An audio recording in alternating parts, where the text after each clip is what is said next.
C'est au centre de Chapono, dans cette maison discrète, que 5 réfugiés afghans ont été recueillis en toute légalité. Leur nom est même écrit sur la boîte aux lettres. En clair, ici, c'est leur maison. Cette maison a 5 chambres. Il y en a 2 au premier étage, 2 personnes vivent ici et 3 autres personnes vivent au-dessus. Ici, c'est mon lit, c'est là que je dors. Ils ont le sourire. Il faut dire que durant leur périple, rarement ils auront été accueillis comme cela. Tous ont déjà traversé plusieurs pays avant d'atterrir dans la fameuse jungle de Calais, puis ici, à Chapono. Ça a été vraiment difficile pendant le voyage, surtout en Grèce et aussi à Calais quand nous vivions dans la jungle.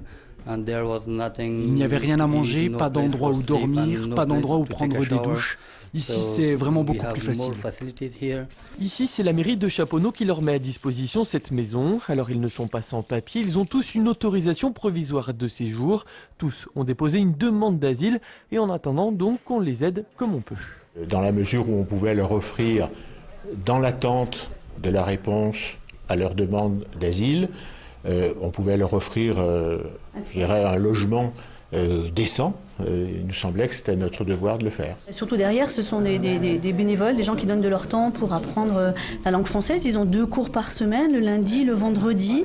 Ils ont vraiment une volonté très forte d'apprendre la langue et puis de commencer un peu leur insertion. Toi qui adores J'adore Spring.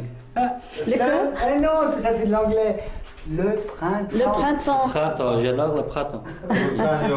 Les habitants du quartier mettent la main à la pâte, même s'il y a des mécontents, c'est sûr. Comme d'habitude, reste que tout le monde en ressort grandi.